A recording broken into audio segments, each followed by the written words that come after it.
AK news కి స్వాగతం.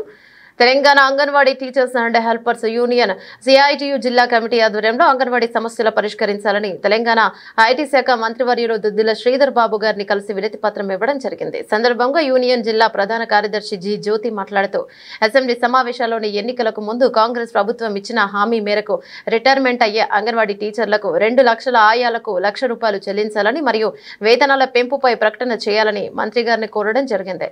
మరియు సమ్మె కాలపు వేతనాన్ని చెల్లించాలన్నారు. పని ఒత్తిడి తగ్గించాలని కోరడం జరిగింది. ప్రభుత్వం దృష్టికి అంగన్వాడీ సమస్యలను తీసుకెళ్తానని మంత్రి గారు హామీని ఇవ్వడం జరిగింది. కార్యక్రమంలో అంగన్వాడీ యూనియన్ నాయకులు బ్రహ్మరాంబ, విశాలాక్షి, ఫరీఫా, సులోచన, వెంకటమ్మ మరియు సిఐటియు నాయకులు బూడిద గణేష్, సందీప్, నందిప్రవి తదితరులు పాల్గొన్నారు. అంగన్వాడీ టీచర్లకు హెల్పర్లకు నష్టం చేసే విధంగా ఇంటికి పంపించే విధంగా ఈరోజు తెలంగాణ ప్రభుత్వం జారీ చేసిన జీవో నెంబర్ 10ని రద్దు చేయాలని, అదేవిధంగా మెమోని రద్దు చేయాలని, అదే రకంగా ఈరోజు ఎన్నికలకు ముందు కాంగ్రెస్ ప్రభుత్వం ఇచ్చిన హామీలు మరి వెంటనే అమలు చేయాలని, సమ్మె సందర్భంగా కూడా అంగన్వాడీ ఉద్యోగులకు ఇచ్చిన హామీలు అమలు చేయాలని, కనీస వేతనం ₹26,000 చెల్లించాలని ఒక ప్రధానమైన డిమాండ్స్తో ఈరోజు మంతని కేంద్రంలో మరి పర్యటనకు వచ్చిన ఐటీ శాఖ మంత్రి వర్యులు మరి శ్రీధర్ బాబు గారికి ఈరోజు Telangana anganwadi teachers and helpers union CITU మరి జిల్లా కమిటీ పక్షాన వినతి పత్రం ఇవ్వడం జరిగింది. వారు కూడా ఖచ్చితంగా మీ సమస్యల్ని ప్రభుత్వం దృష్టికి తీసుకెళ్తాను, సీఎం గారి దృష్టికి తీసుకెళ్తాను అని చెప్పేసి ఈరోజు హామీ ఇవ్వడం జరిగింది. ప్రధానంగా ఈరోజు 65 సంవత్సరాలు దాటిన అంగన్వాడీ టీచర్లను హెల్పర్లను మరి బలవంతంగా రిటైర్మెంట్ చేసి మరి నామమాత్రపు రిటైర్మెంట్ బెనిఫిట్స్ ఇస్తామని చెప్పేసి మా మెమో ఇష్యూ చేయడం జరిగింది. దీన్ని మేము తీవ్రంగా ఖండిస్తున్నాం.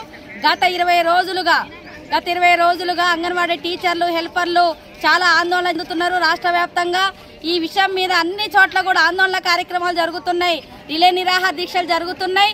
ఈ రోజు కూడా మరి క్యాంప్ ఆఫీసుల దగ్గర కూడా ఈరోజు అంగన్వాడీ టీచర్లు హెల్పర్లందరూ కూడా ఈ సమస్యలు పరిష్కరించాలని మరి ధర్నా చేయడం జరుగుతుంది.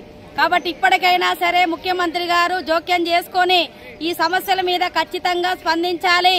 మరి ఏదైతే మీ సభ్య మనం గత ప్రభుత్వ కాలంలో ఇచ్చిన ₹1,00,000 50,000 కాకుండా రిటైర్మెంట్ అయిన వాళ్లకు ₹2 లక్షల, అదే రకంగా ₹1,00,000 వెంటనే చెల్లించాలని, దానికి అనుగుణంగా జీవో నెంబర్ 10ని మార్చాలని చెప్పేసి కూడా మేము సిఐటియుగా డిమాండ్ చేస్తున్నాం.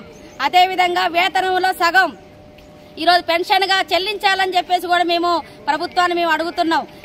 40 సంవత్సరాలు ఐసీడీఎస్ సేవలు అందించిన అంగన్వాడీ టీచర్లకు హెల్పర్లకు న్యాయం చేసే విధంగా మరి ప్రభుత్వంలో ఉన్న సీఎం గారు కావచ్చు, అదే రకంగా మంత్రులు ఎమ్మెల్యేలందరూ కూడా మరి అసెంబ్లీ సమావేశాల్లోనే మరి ఇవన్నీ కూడా ప్రకటించాలని చెప్పేసి కూడా ఈరోజు మరి మన మంత్రి గారి దృష్టికి మేము ఈ సమస్యను తీసుకెళ్లడం జరిగింది. మరి వెంటనే ఈ సమస్య గురించి అధికారులు కానివ్వండి లేకుంటే ప్రభుత్వం కానీ స్పందించకపోతే గనక 19వ తారీఖును కూడా మేము కమిషనరేట్ దగ్గర కూడా మేము ధర్నా నిర్వహించడానికి సిద్ధమవుతున్నాం. అంగన్వాడీ ఉద్యోగులందరూ కూడా ఆందోళనకు సిద్ధమవుతున్నారు. కాబట్టి రాష్ట్ర ప్రభుత్వం సానుకూలంగా అంగన్వాడీ ఉద్యోగుల పట్ల సానుకూలంగా వ్యవహరించి వెంటనే నిర్ణయం తీసుకోవాలని చెప్పి మీ సిఐటియుగా ప్రభుత్వాన్ని డిమాండ్ చేస్తున్నాం.